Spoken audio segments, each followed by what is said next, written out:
Sejam muito bem-vindos, cinéfilos de sofá. Chegou mais um episódio do Clássicos do Sessão Aleatória, a série de edições especiais que visitam o passado deste podcast em busca de assuntos aleatórios selecionados por temas. Se você já ouviu, pode curtir mais uma vez. Se ainda não ouviu, vai ter o prazer de experimentar um pouquinho do que já rolou por aqui. São mais de 500 assuntos aleatórios espalhados ao longo dos anos aqui no podcast. E neste episódio, chamado Quem Te Viu e Quem TV, nós vamos ouvir assuntos relacionados a coisas que passaram na televisão. Começando com o nosso host, o André, falando sobre a história da TV, que originalmente foi lançada no episódio 109 sobre o filme Contatos Imediatos do Terceiro Grau. Depois teremos a Dona Marina, que contou um pouco sobre a série The Big Bang Theory, no episódio 50 do filme Os Caçadores da Arca Perdida. Teremos ainda o Tonzeira falando sobre uma das melhores séries de todos os tempos, Anos Incríveis, que foi o assunto dele no episódio sobre o filme Esqueceram de Mim, o de número 103. E finalizando, teremos este que vos fala, contando sobre outra série que também merece estar entre as melhores de todos os tempos. Além da imaginação, um assunto que eu trouxe no episódio 121 sobre o filme O Planeta dos Macacos. E era isso que a gente tinha para hoje. Tomara que você goste dessa coletânea e que continue prestigiando os próximos clássicos do Sessão Aleatória. Até a próxima!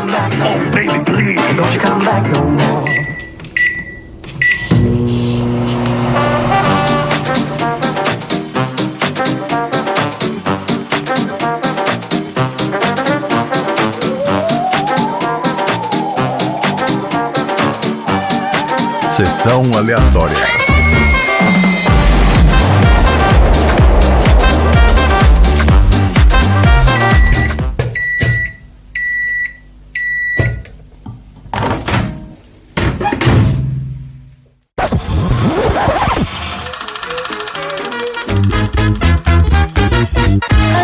Você que tá com saudade do Sessão Aleatória, conta pra mim, o que você trouxe pra gente de assunto aleatório hoje?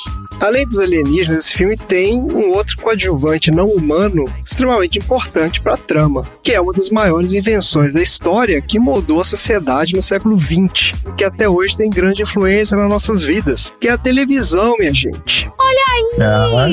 O filme tem várias cenas lá, e vários momentos que mostram a TV, né, sendo presente ali, às vezes no fundo, dando algum contexto do que está acontecendo. Não, a TV foi importantíssima, que foi onde o cara viu a montanha. Exato, ele move a trama pra frente, né? Um protagonista da TV naquela cena ali, porque é a TV que faz a coisa andar. Então, hoje nós vamos falar sobre a história da TV. Olha aí! A invenção da TV começa com uma descoberta acidental em 1872. Um funcionário de telegrafia inglês chamado Joseph May estava pesquisando materiais para serem usados na construção dos cabos transatlânticos. Nessa época, os caras estavam construindo aqueles cabos de telégrafo, né, conectando a Europa aos Estados Unidos. Daí ele largou um fio de selênio perto da janela e percebeu que a condutividade elétrica do fio variava conforme a luz do sol batia nele. Daí ninguém dá muita importância para isso, até que em 1880, 8 anos depois, um engenheiro francês chamado Maurice Leblanc se baseou nessa descoberta para propor um sistema de transmissão de imagens. Ele imaginou que, com uma célula fotoelétrica, uma plaquinha que transforma luz em eletricidade, né, seria possível captar uma imagem da mesma forma que o nosso olho lê um livro. Eu consigo explicar aqui sem imagens. Você começa no ponto mais alto à esquerda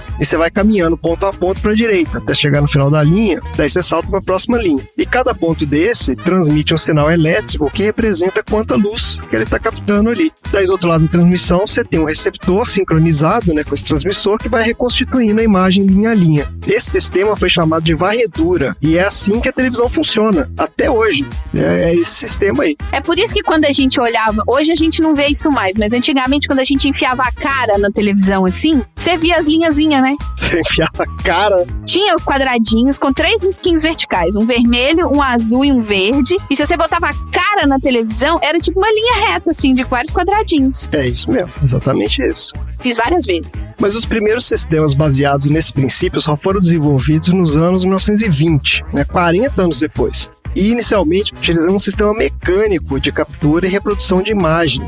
Você imagina, o cara recaptava a imagem de um lado e tinha uma outra maquininha que ia refazendo isso do outro lado.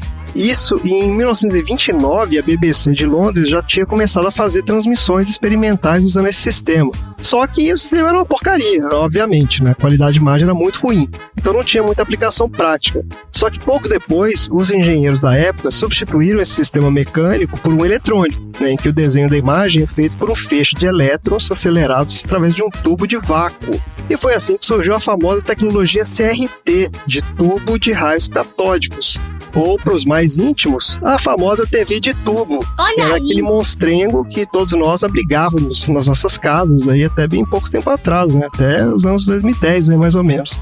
Essa tecnologia de CRT era muito superior à anterior, e aí permitia a transmissão de imagens com muito mais nitidez, tanto que na época ele foi chamado de alta definição, e foi adotado pela BBC em 1935.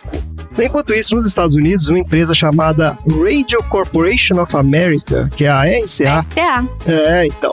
eles já vinham há muitos anos desenvolvendo o próprio sistema deles, de TV. E foi o sistema deles que foi utilizado na primeira grande transmissão de TV da história, que foram os Jogos Olímpicos de Berlim, em 1936, transmitidos pela empresa alemã Telefunken, utilizando o equipamento da RCA. Mas foi a BBC que estimulou a popularização da TV na década de 30, com transmissões de mega eventos. Olha aí, ó, tinha a coroação do rei George VI, que é o pai da Elizabeth, né? Uhum. E o torneio de tênis de Wimbledon. Eles levaram à venda de mais de 9 mil televisores no Reino Unido. Enquanto isso, nos Estados Unidos, o desenvolvimento da TV estava enroscado por causa de uma disputa jurídica entre a RCA e um outro pesquisador lá que tinha registrado uma série de patentes relacionadas à tecnologia da TV. Era um cara chamado Philo Farnsworth. Parece nome de desenho animado que o cara. É Phineas e Ferb, ele é primo do Phineas e do Ferb. Exato. Os americanos consideram esse cara o pai da televisão, olha aí. Eu acho que a gente já falou desse cara aqui em algum episódio, mas foi menção honrosa, assim. Pode ser. Algum game show. Acho que Pode foi naquele ser. game show da tecnologia. Ah, você fez um game show mesmo, que você perguntou quem era o pai da televisão, né? É. Foi isso mesmo. Então, essa disputa com esse cara se arrastou por anos e só foi feito um acordo em 1939 e aí a RCA pôde finalmente começar a comercializar os seus aparelhos de TV. Só que eles tinham um problema nessa época, porque não tinha programa de TV, simplesmente. Você tem lá o aparelho, né, você vai fazer o que com aquilo? Vai ficar olhando chuvisco na tela.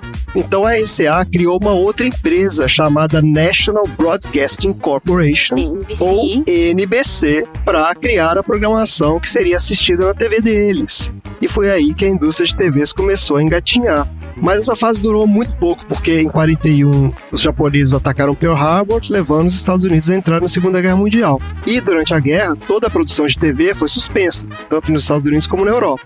Só que vários avanços nas telecomunicações feitas naquela época, principalmente na tecnologia de radar, acabaram levando a melhorias no design do aparelho. E foi no pós-guerra que a TV começou a se popularizar de verdade nos Estados Unidos. Olha aqui, ó, o número de aparelhos de TV saltou de 43 mil em 1946 para 2 milhões em 48 e mais de 15 milhões em 1952. Nossa senhora. Então, assim, isso já era 1 em cada 3 lares nos Estados Unidos já tinha TV. Até esse momento, a TV era essencialmente a mesma tecnologia desde os anos 30, era a mesma coisa. Até que em 54 surgiu uma grande inovação tecnológica, que foi o lançamento da primeira TV a cores, pela RCA também. Até então era preto e branco, então. Essas Era 15 tudo mil preto e televisões eram todas preto e branco. Mas continuou preto e branco, porque a tecnologia da RCA funcionava muito bem. Só que eles não tinham programação em cores. Foi só em 1965, mais de 10 anos depois, que a maioria das emissoras passou a transmitir sua programação em cores, sendo que a programação só passou a ser 100% em cores nos Estados Unidos em 1972. Você vê que demorou muito para fazer a troca do preto e branco para cores. Mas não adianta nada pro Marcelo, ele continua enxergando tudo preto e branco hoje em dia. Beijo, Tchelo! E o Zack Snyder também, né? Continua fazendo as coisas preto e branco. O Zack Snyder também ignora essa existência de cores na TV. Exato. A partir daí, a televisão continuou seu crescimento meteórico durante os anos 70 e 80. A TV a cabo, que já era usada desde os anos 40 para resolver o problema de transmissão de sinal de TV aberta, É engraçado isso, eu não sabia. TV a cabo é muito antigo, porque a transmissão de TV era uma porcaria, né? O sinal, ele não chegava nos lugares. Gente, a TV a cabo chegou no Brasil, eu era criança. Não, mas aí que tá. Multicanal. A tecnologia de TV a cabo é muito antiga. O que aconteceu foi que nos anos 80 surgiu a TV a cabo paga, que foi o lançamento da HBO, primeiro canal de TV por assinatura. E aí popularizou esse formato de TV. Na década de 80, começaram também as transmissões de TV via satélite, permitindo aos espectadores acesso a canais de televisão do mundo todo, 24 horas por dia. Na década de 90, veio a introdução da TV digital, que aí permitia a transmissão de imagens de alta definição e som surround, e dos painéis de plasma e LCD, bem mais finos e leves, que permitiam também o aumento das telas, porque antes elas eram limitadas pelo tubo, né? Você não podia ter uma tela muito grande, porque, Precisava de um tubo gigante atrás. é um elefante dentro de casa, né? Não tem como. Gente, eu lembro de uma pessoa que ela tinha uma TV, que a TV era um móvel em si, porque ela era uma TV gigante. A TV, ela tinha tipo um caixote embaixo, assim, porque não tinha nem móvel que coubesse a TV, de tão grande que ela é. Eu lembro que tinha, já no final da época dessas TVs de tubo, chegou a ter umas TVs, acho que de 40 polegadas, umas coisas assim, e elas eram imensas, né? Tinha um tubo gigantesco. A tecnologia de painéis continua evoluindo, permitindo a geração de imagens cada vez melhores e telas cada vez maiores. E o avanço mais recente na tecnologia de TV foi a partir dos anos 2010, com a integração da TV com a internet, as chamadas Smart TVs, que permitem acesso a infindáveis tipos de conteúdo, desde que você tenha também uma infindável quantidade de dinheiro, para você pagar a assinatura de 1 milhão de serviços de streaming, então ninguém aguenta mais pagar streaming, né?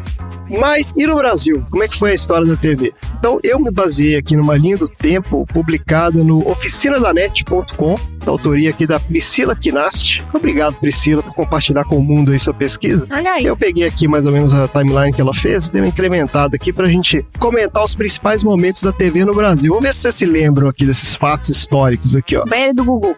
Essa aqui não entrou. Ó, a história da TV no Brasil começa em 1950, com a inauguração da TV Tupi em São Paulo. O primeiro programa transmitido foi o TV na Taba, um programa de variedades com cerca de 1 hora de duração, que contou com números de dança, declamação de poesias, comentários de futebol e um número do comediante Mazzaropi. Olha aí, ó, o Mazzaropi. A gente já falou dele aqui também. Foi no Luz da Cidade, episódio 47. Olha aí. Daí, em 54, a Tupi lançou aqui o programa infantil Sítio do Pica-Pau Amarelo, baseado na obra do Monteiro Lobato. Nesse ano tem também o lançamento do primeiro seriado produzido no Brasil pela TV Record, chamado Capitão 7. Vocês já viram isso? Capitão 7, não. Já. Ah, lógico que o Xi já viu. Olha o Xi. Ei, conta aí, Xi, qual é a do Capitão 7? Não, eu vi, mas eu não lembro exatamente, porque era muito antigo. Mas era um cara de capacete que apareceu na televisão, ele era meio apresentador, né? Eu vou te falar então qual é a história do Capitão 7.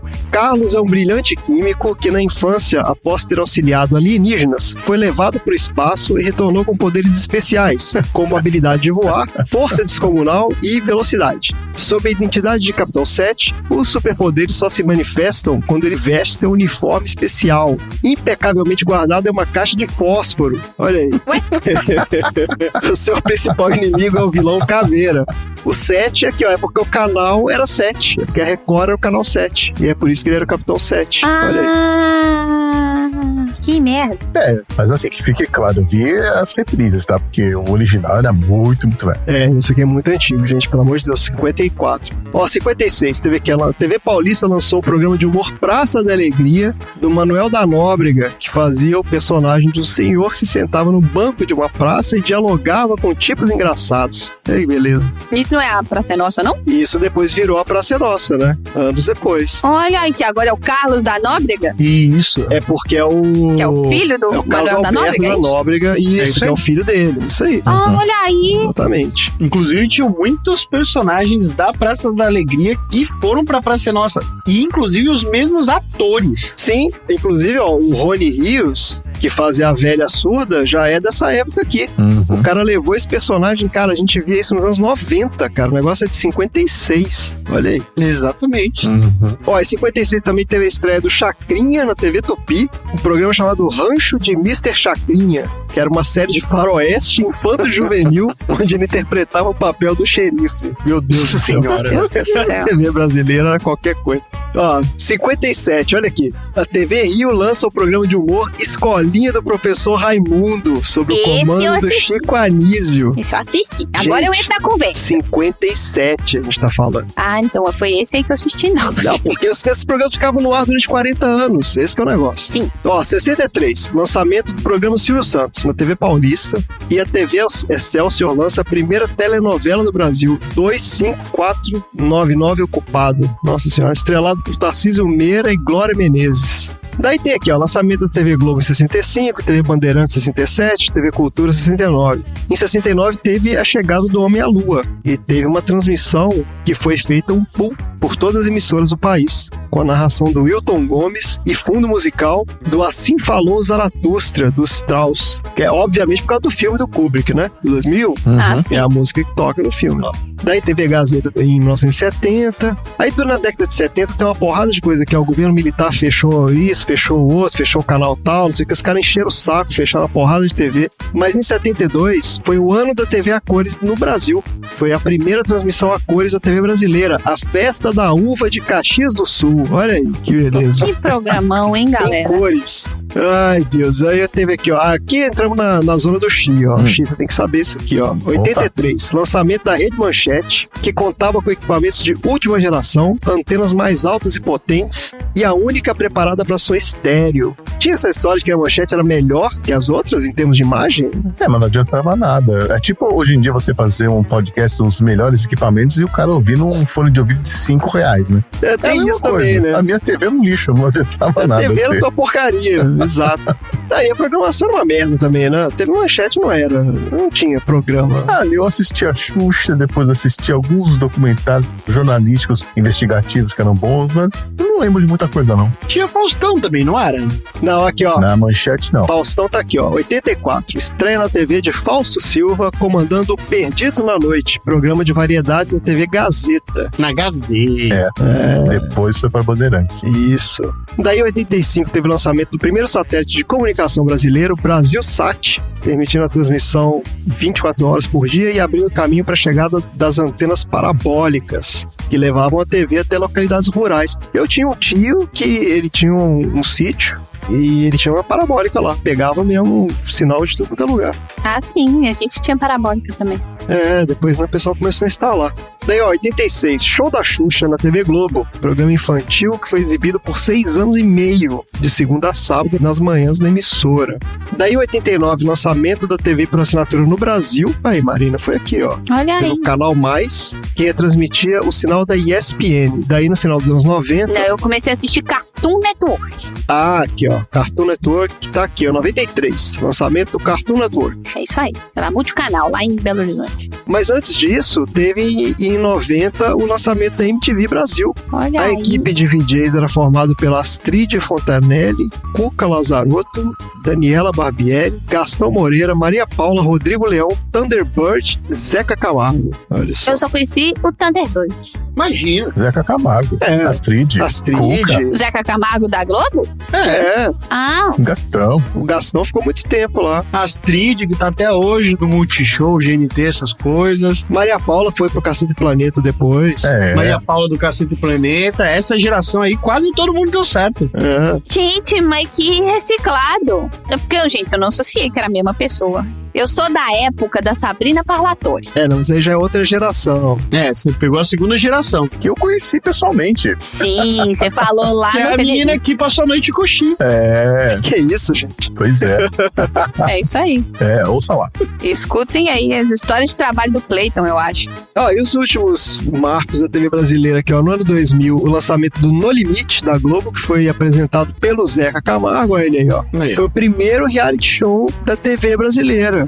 Ah, então, pra mim ele era o cara dos reality shows, né? Só que não superou o grande reality show da TV brasileira, que foi em 2001. O SBT lança Casas A Artistas. Casa dos Artistas. Casa dos Artistas era bom demais. Bom demais. Eu quero saber se vocês lembram do elenco. Eu vou falar o elenco Supla. da Casa dos Artistas. Tinha o Supla, tinha a Bárbara Supla. Paz, Isso. tinha a Mari Alexandre, Olha aí, quem mais? Tinha Alexandre Frota. tinha o Alexandre Frota, tinha... Eu só só conheço esses agora. Eu só conheço isso também. Ó, tinha a Alessandra Scatena. Alessandro Scatena, é verdade. Leandro Learte. Tinha o jacaré? Era o que tinha o jacaré? Tinha alguém do Tchan. Não, tinha o Marco Mastronelli, Núbia Oliver, É, Nana Gouveia, Nossa, é verdade. Taiguara Nazaré, não sei. Matheus Carrieri Também e Patrícia Coelho. Ninguém sabe nada. whatever. E em 2002, lançamento do Big Brother Brasil, da Rede Globo, que foi vencido pelo dançarino Kleber Bambam. Olha aí, que beleza. Em 2007, teve o início do sistema de sinal digital e 11 anos depois, em 2018, foi o desligamento definitivo do sinal analógico. E é isso o meu assunto aleatório. Poxa, eu achei que um dos últimos marcos da televisão era o Marcos Mion. Ai. Puta que pariu, hein?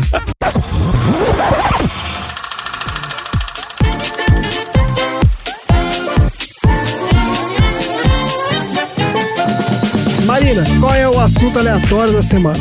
O meu assunto aleatório da semana, que tem a ver com a perguntinha que eu fiz pro Sal no início. Maior defeito da história do filme. Na verdade, assim, o maior defeito da história do filme é que ele tem um problema no arco histórico, não histórico de história, mas história de história, né? Da história que é contada ali, tem um furo muito grande. Se você tira o Indiana Jones da jogada, a história não muda. Os alemães, eles iam achar a arca de qualquer jeito, afinal eles estavam cavando do lado, eles só iam continuar até achar. Eles iam levar pra algum ponto, iam abrir, iam todos morrer. Tirando a cena final, onde a arca está, né, indo pra um depósito norte-americano, tirando isso, que é a única forma deles saberem o que tinha acontecido com a arca, o Indiana Jones não tem papel nenhum na história. E quem disse isso pela primeira vez? Quem disse isso pela primeira vez foi a Amy Farrah Fowler, do The Big Bang Theory. Ah, olha aí. Existe um episódio inteiro de The Big Bang Theory que se chama The Raiders Minimization. Pra quem não conhece, né, o Big Bang Theory é um seriado de comédia que durou 12 temporadas e frequentemente apresentava seus personagens principais discutindo e analisando várias áreas da cultura pop. Uma dessas discussões começou quando Sheldon Cooper compartilhou seu filme favorito com a Amy Farrah Fowler, que era o Indiana Jones e os Caçadores da Arca Perdida. Quando ela falou que ela nunca tinha visto o filme, ele ficou assim, em choque. Falou, não, você vai ter que assistir esse filme. E aí, ele sentou ela e fez ela assistir o filme, e ele assistindo do lado, né, de olhinho brilhando. E assim que o filme acabou, ela acaba dando a sua opinião honesta. E isso sacudiu o Sheldon, fazendo, né, o queixo dele cair. Assim que terminou o filme, ela falou que, o filme tava ok, mas tinha um problema de história gritante. O Sheldon fala, inclusive, que ele assistiu esse filme 36 vezes e nunca percebeu um único problema.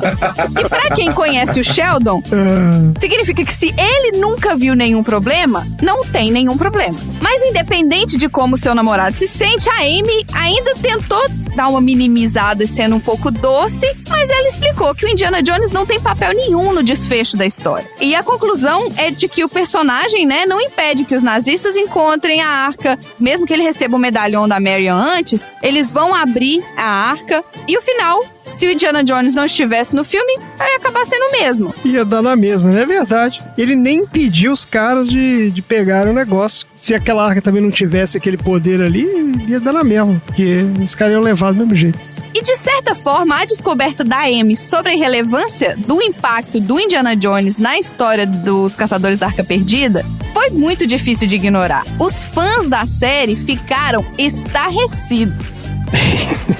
Mas afinal, um filme ele é feito de muito mais coisas do que apenas um simples enredo. Por mais que o Indiana Jones não tenha tido um papel fundamental para que a história fosse o que ela foi, o Indiana Jones se tornou um personagem icônico da cinematografia e o filme tem músicas memoráveis. Todos desempenham um papel de o filme se tornar icônico, não necessariamente da história. Então, por isso, ele ainda é um herói memorável. Pra quem não conhece The Big Bang Theory, eu vou só trazer um pouquinho dos detalhes. Ele teve, né, no ar por 12 temporadas. Os episódios eram episódios de 20 minutinhos. Cada temporada vai de 20 a 25 episódios por temporada. Então, foi muito episódio no ar. E assim que eu comecei a assistir o filme, eu lembrei do The Big Bang Theory porque não foi só nesse episódio que eles citam. Esse episódio foi realmente focado no filme Os Caçadores da Arca Perdida. Mas tem um outro episódio onde eles descobrem que vai se passar no cinema uma versão do Caçadores da Arca Perdida com 7 segundos a mais, ou 20 segundos a mais, um negócio assim. E eles vão pra fila mais cedo, e aí alguém fura a fila e no final eles não conseguem entrar. Porque era aquele assim, né? First come, first serve, lotou, ninguém mais entra. E nisso o Sheldon dá um jeito de roubar o filme, e aí ele sai correndo com o rolo do cinema gritando tandarandã, tandarã. E aí vai todo o público do filme atrás dele. Muito igual, assim, fazendo as analogias visualmente com os filmes do Indiana Jones. Isso foi muito interessante. Mas uma das coisas que não seria eu se não trouxesse uma coisa dessa aqui. Não é Bad Vibes Cast, não se preocupem, até bem Good Vibes mesmo. Mas antes de eu trazer isso, né, antes de eu dar as opiniões, gente, vocês já assistiram The Big Bang Theory? Vocês têm alguma opinião sobre esse seriado? Eu assisti, achei legal a primeira temporada, depois fiquei com preguiça. Eu ia bastante no começo. É uma série que eu não sei porque eu parei de ver.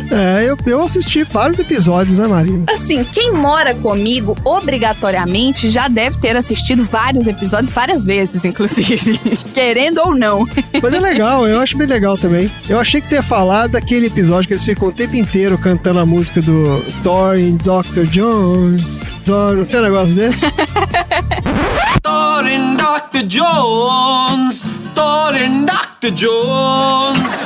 One plays with lightning, the other plays with bones. Thor and Dr. Jones, Thor and Dr. Jones. One plays with lightning, the other plays with bones. Então, também tem várias analogias do Indiana Jones. Tem uma hora que tem os barulhos do chicote, que eles baixam um app que faz o barulho do chicote e faz... Né? Então, assim, é um seriado que eu gostava muito. Eu chorei no episódio de encerramento, assim, eu achei maravilhoso. Achei que foi igual o Tom, encerrou com energia lá em cima, entendeu? Foi muito bom, encerrou no lugar certo, no momento certo. E esse seriado, ele estreou no dia 24 de setembro de 2007.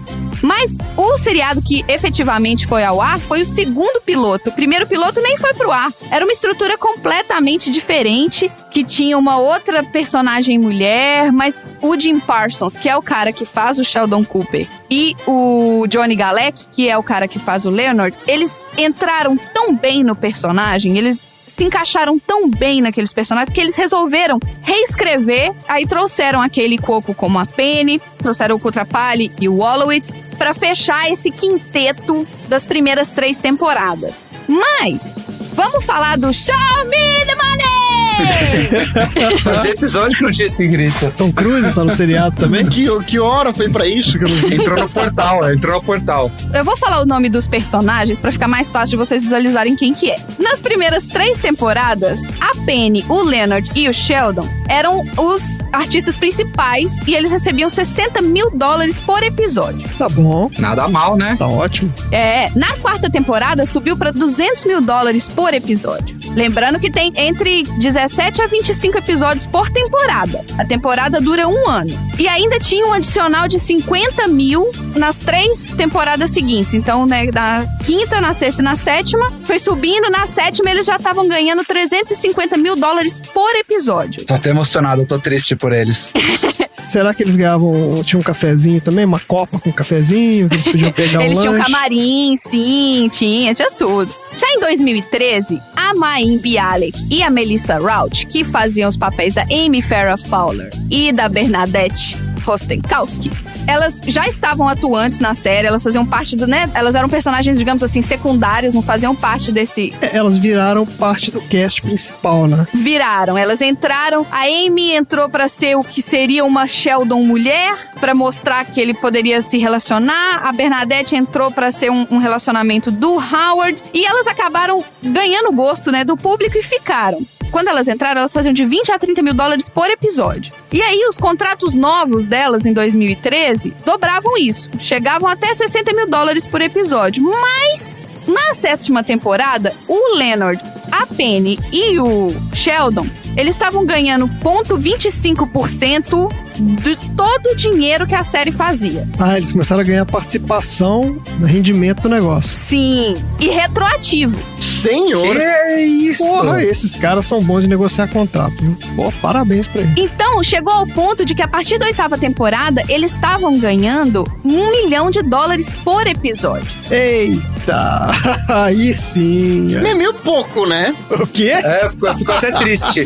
Eu fico até triste sabe por por quê? eles. Fico preocupado com o bem-estar desse pessoal, né? Eu não sei o quanto o podcast tá pagando pro Tom pra ele achar que isso é pouco. então, preocupado. eu quero Licença não entender. remunerada. Não ganha É nada. porque a última temporada de Friends, eles já ganhavam $1 milhão por episódio. Levando-se em consideração que eram 10 anos antes. É, tem isso. Né? Mas, ó, o Friends foi 10 temporadas, Big Bang Theory foi 12 e isso era na 8ª. Mas o Big Bang Theory não chegou a ser um fenômeno igual o Friends também. Então, ele chegou, assim, ele fez muito sucesso e tal, mas o Friends foi muito mais, né? Então, acho que não dá pra comparar também. É verdade, né? Afinal, uma série sobre 6 adultos imaduros brancos da classe média, não tinha como dar errado. 6 amigos que se encontram todo dia. Quando que isso acontece? Tom, quando foi a última vez que eu encontrei com você, Tom? A gente tá falando de malhação? Mas olha, eu quero trazer um plot twist escarpado aqui, que é o seguinte. Ah, Quando eles renegociaram o salário deles pra 8ª temporada, eles incluíram o Simon Helberg e o Kunal Nayyar, que eram o Howard e o Kotrapalli, do Raj, eles incluíram eles nos contratos. Então, os dois começaram também a ganhar $1 milhão por episódio. Então, o cachê dos 5 principais passou a ser $1 milhão por episódio a partir da 8ª temporada. certo. Da 10ª temporada, desculpa, foi na 10ª temporada que todo mundo tava ganhando $1 milhão. Só que aí, em 2017, eles 5 tiveram 10% do salário deles retirado pra que a Mayim Bialik e a Melissa Hout tivessem o salário delas equiparado ao deles. Entendi. Então, eu achei isso super legal, porque você dificilmente... Gente, eu já vi mulheres fazendo isso, tomando um pay cut pra poder subir o salário de todo mundo. Mas você vê homens fazendo isso, é muito raro. Mas eu fiquei até impressionado, porque pensando assim, até parece que o estúdio tava passando por dificuldades e não dava pra igualar sem ter que cortar o salário dos outros, né? Sem sim. cortar o salário dos caras, né?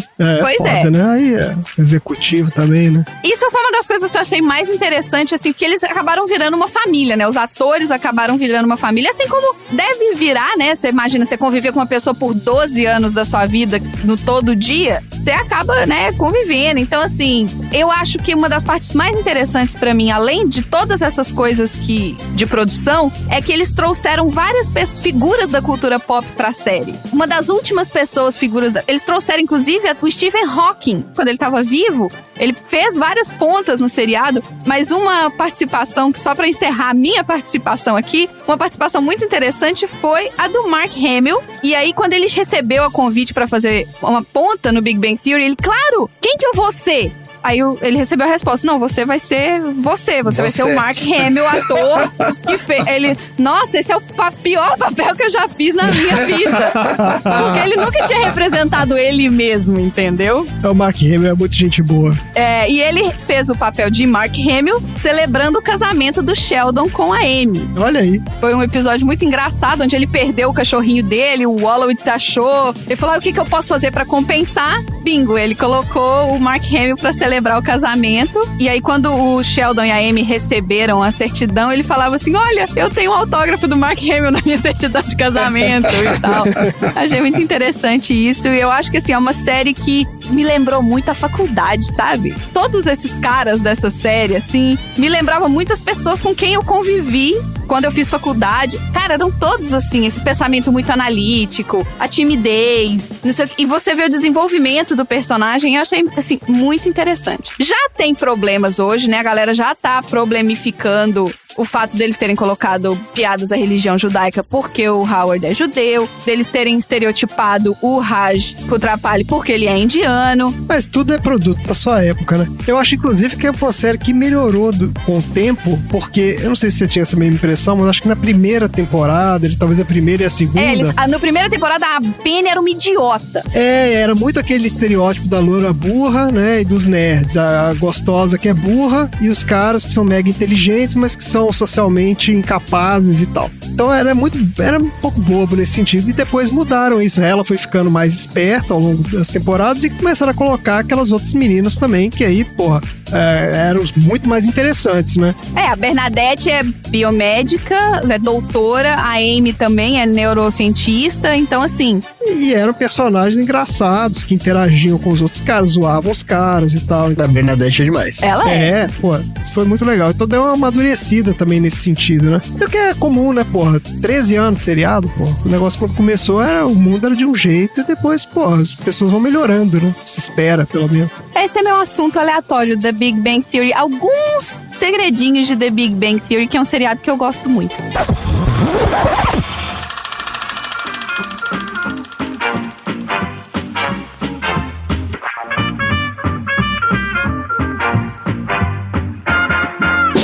Vamos lá, Tom. Qual é o assunto aleatório da semana? Olha só, no bloco da semana, eu vou falar sobre a série que retrata a vida de um garotinho americano da classe média suburbana dos anos de 68 até 73, quando o menininho tinha cerca ali de 12 até 17 anos. Opa, eu sei. A vida da família Arnold. A série, muito conceituada, chamada Anos Incríveis. Olha aí! É, muito boa.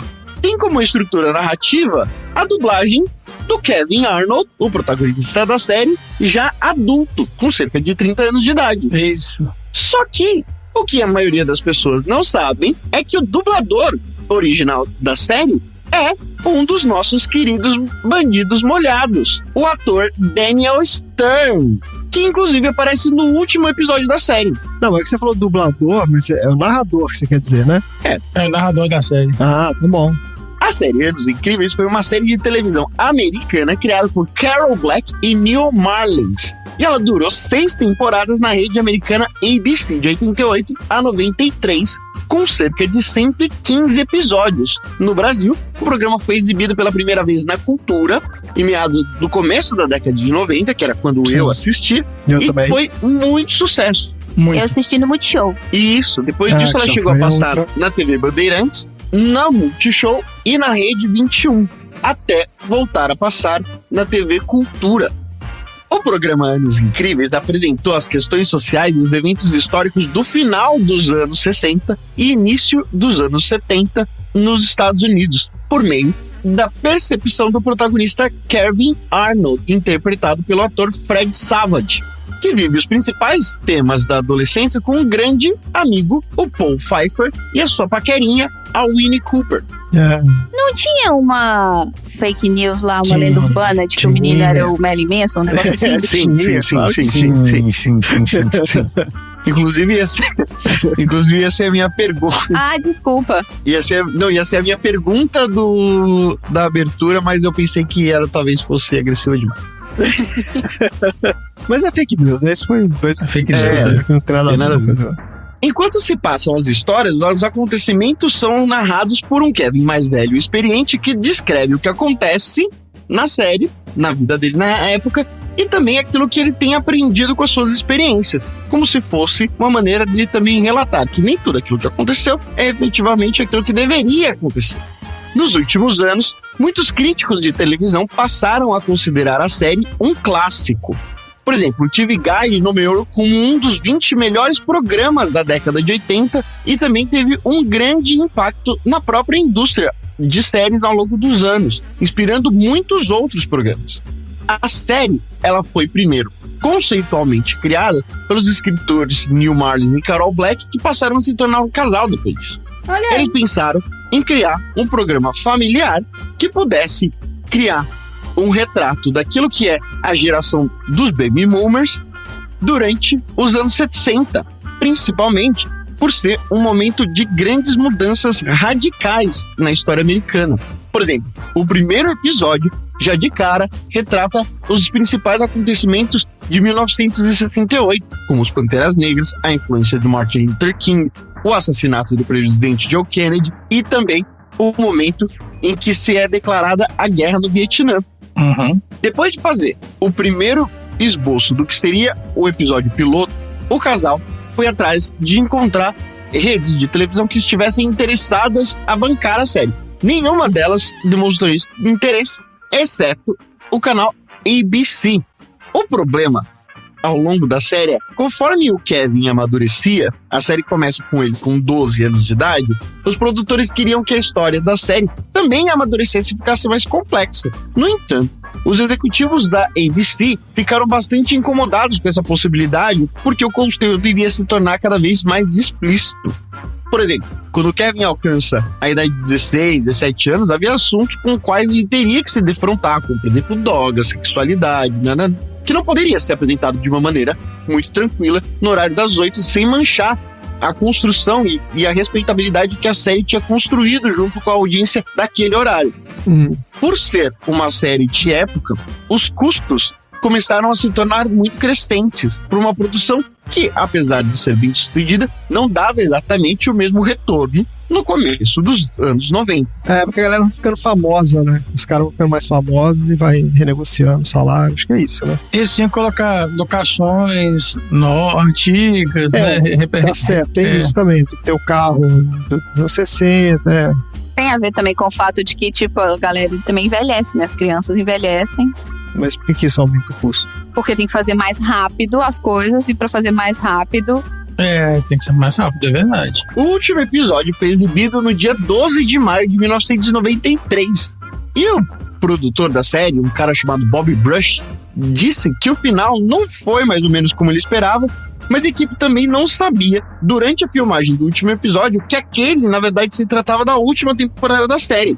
Olha. E uma das causas do cancelamento também foi o conflito entre os produtores da série e os executivos da ABC, como eu disse lá, que eles gostariam de que fossem cada vez mais complexos, e eles acabavam deixando uma questão importante da vida da adolescência um pouquinho mais morninha de ser retratada. Alguns fãs, no final das contas, acabaram ficando desapontados com o final da série, principalmente com a revelação de que Kevin e Winnie Cooper, vou falar, foda-se, já faz 30 anos que acabou a série, não terminam juntos como um casal. Mas eu lembro que na época isso foi meio foi um anticlímax mesmo. Foi, cara. Ficou anos, né, cara, construindo aquela relação dos dois ali. E aí, o produtor disse, cara, faz sentido. A mensagem que ele quis deixar foi de que a parte da beleza da vida. É legal que a gente fique imaginando que tudo como aquilo que a gente gostaria que fosse os 15, os 16 anos, a nossa felicidade daquela época perdurasse para sempre. Mas não é necessariamente isso que vai acontecer. Ele quis deixar, no final das contas, uma parte mais construtiva de dizer que existem partes da nossa vida que, invariavelmente, a gente vai deixar para trás para que outras coisas possam surgir. Mas eu gostava da Winnie Cooper e do Kevin. Eu achava que eles tinham que ter ficado juntos. Treta. Em 2018, a atriz Ellen Mills, que era a mãe do Kevin, deu uma entrevista dizendo que houve também uma acusação de assédio sexual movida por uma desenhista de moda chamada Monique Long contra o Fred Savage e o Jason Harvey, que eram os irmãos Kevin e Wayne Arnold. Nossa. As crianças? Era criança no início, né? Depois era adulto. Eu só assisti o começo, quando eles eram tudo criança. O Fred tinha 17 na época e o Wayne tinha 20. O cara já tinha 20 e poucos. Durante as gravações da sexta e última temporada. Só que o processo não chegou a ser julgado, pois os envolvidos chegaram a um acordo logo em que a denúncia saiu. É uma das coisas boas, olha que coisa maravilhosa, do Sessão Aleatória. Eu tava lá estudando para trazer conteúdo para vocês, e aí eu descobri que em 2020 foi anunciado que haveria um reboot dos Anos Incríveis. Olha só. Que foi conduzido pelo diretor, produtor e roteirista Lee Daniels, que é um cara bastante famoso aí dos roteiros. Junto com um outro cara chamado Saladin Peterson e o próprio Fred Savage como produtor executivo. Inclusive, foi o próprio Fred que dirigiu o piloto. Não, mas então rolou essa série? Eu achei que tinha sido só uma ideia. Calma aí, bichados. Com a participação do próprio co-criador Neil Marlens como consultor do projeto. A nova série acabou tendo o mesmo pano de fundo, começando com a série em 1968, mas dessa vez focando na vida de um garoto negro da classe média do estado do Alabama. E aí, em março de 2021, foi anunciado que o grande e incrível ator Don Cheadle, mais conhecido aí como Máquina de não sei o quê, o Máquina de Combate. Máquina de combate. isso aí, seria o narrador da série. Em maio de 2021, a ABC aceitou fazer a produção da série e a série começou no dia 22 de setembro de 2021 e tá rolando. A série Anos Incríveis vem para mostrar com uma certa leveza momentos difíceis da história americana de 1968, só que dessa vez sobre o ponto de vista de pessoas negras, que não tinha sido abordado corretamente na primeira fase da série, que foi um dos anos mais importantes para a história preta recente nos Estados Unidos. Por exemplo, Malcolm X tinha acabado de ser assassinado. Haviam levantes sobre o panorama racial em bairros pretos por toda a cidade de Nova York e também pela cidade de Los Angeles. A Guerra do Vietnã estava cada vez mais fazendo questão de recrutar garotos pretos e cada vez mais jovens para participar da guerra. E outros grandes artistas, como Stevie Wonder, Marvin Gaye e Kirstie Mayfield, estavam surgindo na indústria fonográfica como os principais artistas daquela geração. Atualmente, a série tem sido muito bem recebida em sua primeira temporada pela grande conotação e acuracidade histórica. Só que, no final dela, o Fred Savage é denunciado novamente, só que dessa vez por assédio moral, pelo staff da série, e acaba sendo demitido da produção. Mas não é possível, esse cara é um babaca, então. É um bostinha. Que saco. Esse cara sumiu, ele sumiu do Ele nunca cenário. fez mais nada também, né, depois desse Fez nada não, um bosta. No entanto, a série continua bem e com bastante sucesso. Não é uma grande estrela, mas o ibope dela tem tido níveis satisfatórios para aquilo que é esperado. A história do Fred Savage não é bem que ele não tem feito nada. Na verdade, ele só deixou de se tornar um ator protagonista das coisas. Ele tem ido cada vez mais para a direção, o roteiro e produção daquilo que são as séries. Mas olha só, essa série, então, atual que você comentou aí, ela chama Anos Incríveis também? É o mesmo nome? Uhum. Ah, tá aqui, ó, Wonder Years 2021. E a última coleção de DVDs que eu comprei na vida foi ele, porque não tem em streaming em lugar nenhum e dificilmente vai ter no Brasil Tem. algum lugar de streaming. Tem no Disney Plus. Não, é porque tá aqui no Hulu. Aqui tá no Hulu, mas eu já vi no Disney Plus. Eu não sei se é no da Austrália ou no do Reino Unido. Então, mas é porque o Hulu, ele é meio Beijo, que... VPN, ele é você. junto, né? A Disney comprou o Hulu, não é isso? Eles são separados, mas o pacote da Disney dá o direito ao Hulu, né? É, eles são canais separados, mas a Disney comprou. É igual o ESPN também, que é tudo no mesmo pacotão. ESPN também é. Então, eles falaram que tinha realmente, eu li notícia falando de que estava disponível no streaming da Disney, mas eu fucei e não achei. Mas não tem problema também, porque eu comprei a caixinha com DVD e quando você compra todas as 6 temporadas, vem inclusive a trilha sonora da série, e a trilha sonora da série é até melhor que a própria série, porque a trilha sonora da série é um escândalo de pele. Qual que era a música na abertura? Era o Joe Era Cocker a interpretação cantando. do Joe Cocker cantando a música isso. dos Beatles, With a Little Help From My Friend. É isso mesmo. Acho que vale, né? É uma boa série. É realmente incrível, porque as minhas memórias dessa série eram as memórias do Kevin Arnold contando da vida dele. Mas a série, cara, conta umas coisas tão dramáticas que não é uma criança que consegue pegar, assim, do que das coisas que acontecem na história. A professora de história dele, a professora de biologia dele, que é completamente descrente do sistema educacional norte-americano, o professor Peralta, que é o cara de educação física, que ele é idiota completo. Mas você sabe o que aconteceu com essa série? Eu acho que eu sei o que aconteceu. Pelo menos comigo foi o seguinte. Ela deve ter começado a passar no Brasil mais tarde, porque ela começou, ele era pequenininho, né? Ele tinha uns 10 anos. Que era mais ou menos a idade que eu tinha quando assistia a série. Só que o que eu acho que aconteceu é que eles aceleraram e eles passavam mais episódios, porque eu lembro que ele foi ficando mais velho e eu comecei a perder interesse pela série, porque já não... Eu era criança, então, tipo assim, pra mim não importava muito ele ali com, sei lá, 15, 16 anos, e eu tinha 12, sabe? Mas no início eu lembro que eu adorava, assistia direto também. Mas não era uma coisa também, é aquela coisa de criança, né? Você não sabe, a coisa você liga a TV e tá passando ali, você não é que você vai assistir, né? Se estiver passando, você assiste, mas eu não tive essa coisa de comprar o DVD e tal. Eu também não acompanhei, não. Era o horário que passava, que coincidia com o horário que eu tava na frente da televisão. Exatamente, é isso aí. Exatamente isso. Se você estivesse na frente da TV, você via. Aqui em São Paulo era a tríade Doug, depois vinha O Mundo de Bikman e depois vinha Anos Incríveis. Que noite, que abertura para uma noite maravilhosa.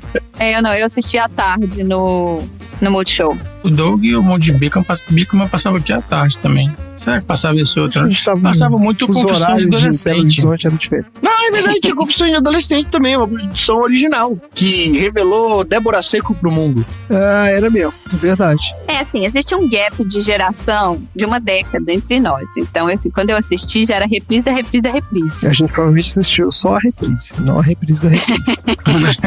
Tá ótimo, gente. Maravilha, então. Bora pro próximo assunto aleatório.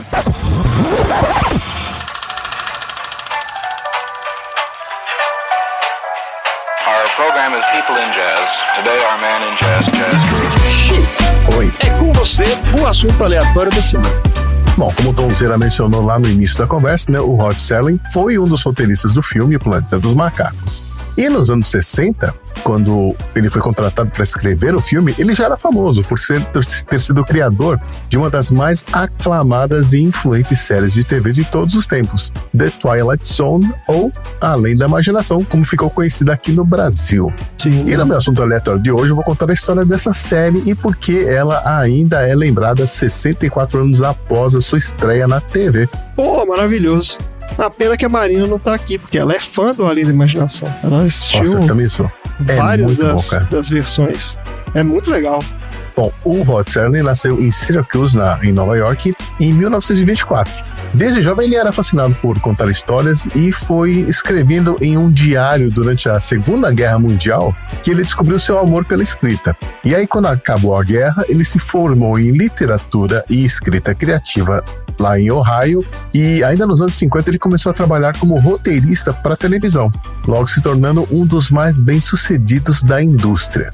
Como ele sempre foi apaixonado por ficção científica e fantasia, ele pensou em escrever uma série em que cada episódio fosse uma história independente e trouxesse um final surpreendente, além de uma mensagem social ou uma lição de moral. Esse título em inglês, The Twilight Zone, ou Zona do Crepúsculo em português, é uma referência a um termo da aviação que identifica aquela altitude onde a visibilidade dos pilotos na cabine fica comprometida, porque a luz do sol está fraca ou ausente, né? Isso geralmente acontece no nascer ou no pôr do sol, quando a luz fica abaixo do horizonte. Mas aqui no Brasil, a série foi batizada de Além da Imaginação quando foi ao ar pela primeira vez em 1961 na TV Record. O Rod Serling apresentou essa ideia a vários produtores, mas inicialmente ninguém se interessou, porque a maioria dos programas de televisão da época eram séries de dramas policiais ou faroeste. Finalmente, em 58, a CBS aprovou um piloto da série intitulado The Time Element, que foi ao ar sem ser pela série e que foi muito bem recebido pelo público. Aí, em 2 de outubro de 59, foi lançada a primeira temporada de Além da Imaginação, com o Rod Serling fazendo o papel do narrador nos episódios. E, rapidamente, a série se tornou um sucesso de crítica e público, porque trazia uma combinação única de ficção científica, fantasia, horror e drama. Bom, cada episódio começava com uma abertura padrão, com uma série de objetos aleatórios flutuando no espaço e a música tema. Na primeira temporada, a música era do Bernard Herrmann, que era um cara que tinha ganhado até Oscar, trabalhou com Hitchcock e coisa e tal. Só que na segunda temporada, os produtores queriam não pagar mais royalties ou coisa assim, pagaram $700 para um cara chamado Marius Constantz, e esse cara começou a fazer vários sons, né? Ele mandou uma coleção de sons que ele criou lá, e os produtores combinaram 2 ou 3 sons ali, e aí surgiu a música tema que ficou famosa. Toca aí, Randy.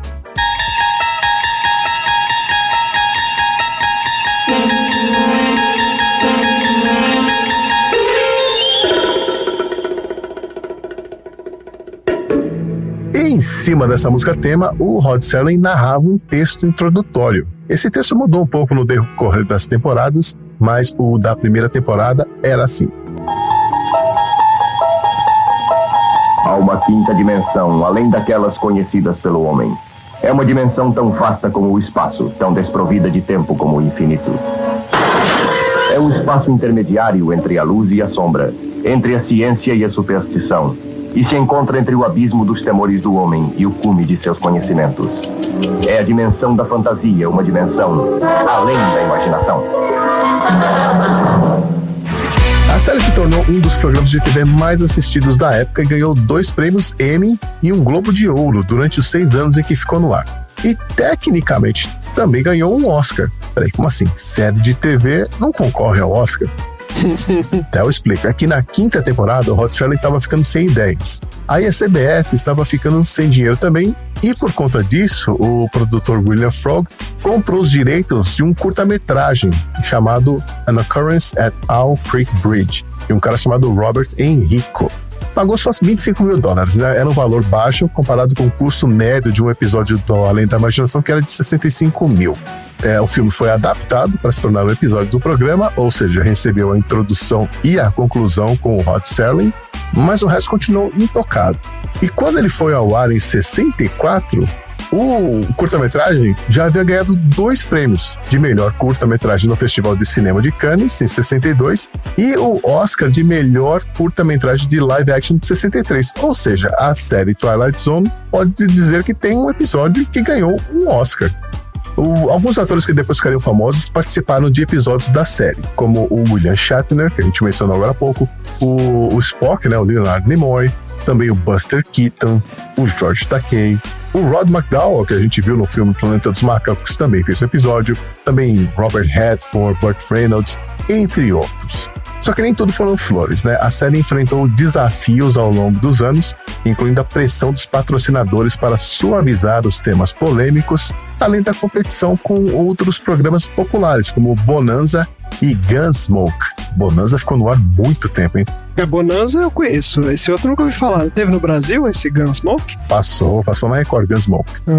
Bom, Além da Imaginação ficou no ar originalmente de 59 a 64, com um total de 156 episódios.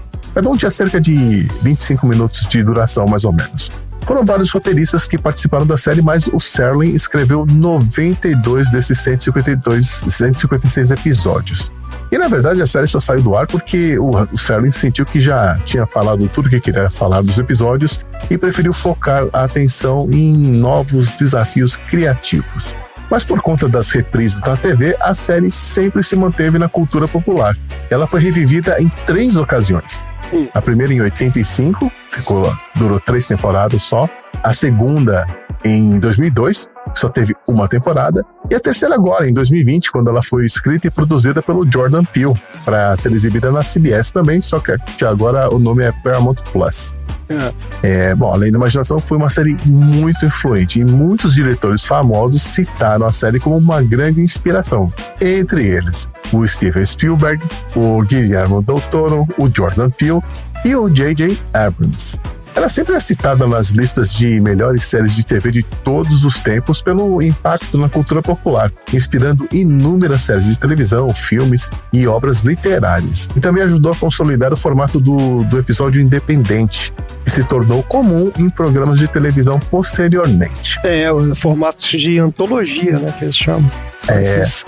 As histórias são totalmente independentes umas das outras. Além da carreira na televisão e no cinema, Serling também foi um ativista que protestava contra a guerra, além de ser defensor dos direitos humanos e da igualdade racial. Ou seja, se o Charlton Heston era um cuzão, Rod Serling era gente boa. Boa. Infelizmente, ele nos deixou cedo. Serling faleceu em 75 aos 50 anos de idade devido a complicações decorrentes de uma cirurgia cardíaca.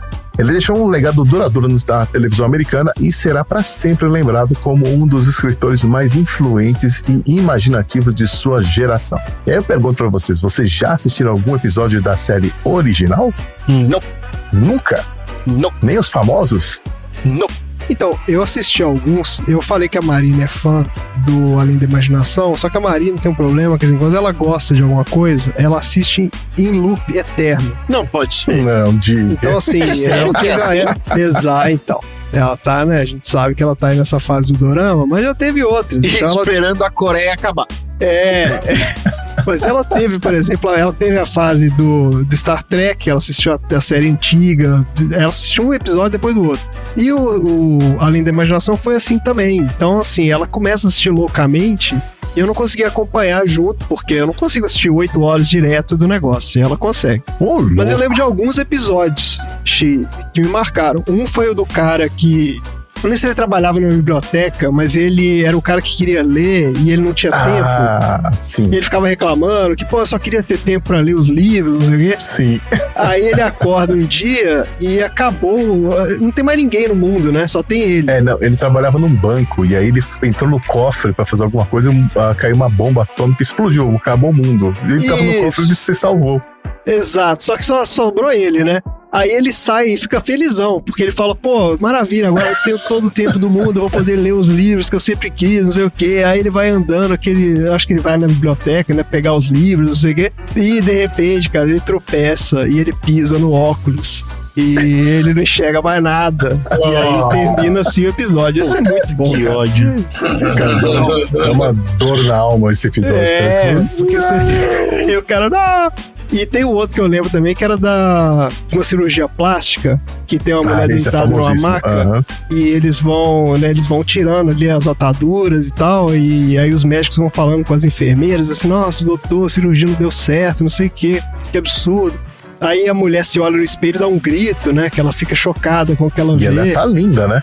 Só que aí a câmera mostra e ela é uma atriz linda ali, né? Linda. E aí ninguém entende nada, você fica naquele negócio. E na hora que eles mostram os médicos, eles são todos deformados, né? Todos aqueles caras. Todas as pessoas nesse mundo são deformadas. E ela, por ser linda, ela tá totalmente fora do padrão. Totalmente fora do padrão. Então ela tá, né? Levou um susto e os caras da cirurgia não deu certo. E tem alguns que eu lembro, assim, de ter visto de passagem. Esses dois me marcaram muito. Teve um que era de um boxeador também, eu não lembro exatamente qual era a história.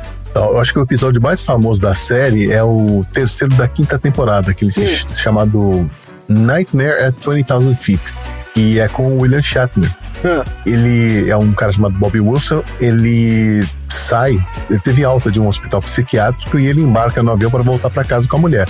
E aí, durante o voo, ele começa a ver um monstro do lado de fora da janela do avião, arrancando um pedaço da asa. Isso é clássico mesmo. Só que só ele consegue ver, porque toda vez que ele tenta chamar alguém para ver, o monstro desaparece. Então ninguém acredita nele, né? Todo mundo tá achando que ele tá tendo um surto psicótico, né? O episódio vai rolando, a tensão aumenta à medida que ele fica tentando imaginar um jeito de impedir, né, que o monstro destrua o avião. E o episódio termina com ele sendo levado de volta pro hospital psiquiátrico, só que aí mostram, né, de relance a asa do avião, e a asa do avião estava realmente sendo destruída. E ele matou o monstro, ele salvou o avião, todas aquelas pessoas, mas ninguém acredita nele. Só que ele volta pro hospital, só que dessa vez ele tem certeza de que ele não estava tendo alucinações. É um episódio muito legal. Todos eles tinham essa coisa do plot twist no final, né, de alguma forma, assim, alguns mais legais que outros, mas todos tinham essa pegada.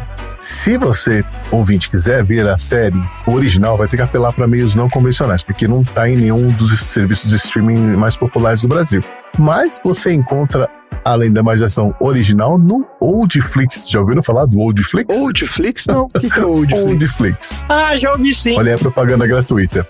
É um serviço de streaming tipo Netflix, que só tem filme velho. É isso aí. O filme mais novo acho que é de 1990. Excelente, mas é um serviço pago? Você paga uma assinatura e você tem acesso a uma plataforma que você tem muita coisa, né? Eu fui assinante, mas parei porque eu não tava dando conta de ficar vendo Chips, Speed Racer, filme do Elvis Presley. Você não pode assistir isso não, X. Se você assinar isso aqui, você não vai fazer mais nada. Eu assisti o Shogun, a série Shogun inteira, tudo de novo, mesmo assim. Mas é muito legal. Se você gosta de coisas velhas, assine o Oldflix. Nossa, tô vendo aqui, tem uma lista de próximos lançamentos. Você tem aqui Namorado de Aluguel, 1987. Chama Namorado de Aluguel de lançamento. Dia o Gênio, 3ª temporada, 65. Nossa, cara. É maravilhoso, é maravilhoso. Pô, muito legal, boa dica, gostei disso aqui. E esse era o meu assunto aleatório de hoje. Maravilhoso.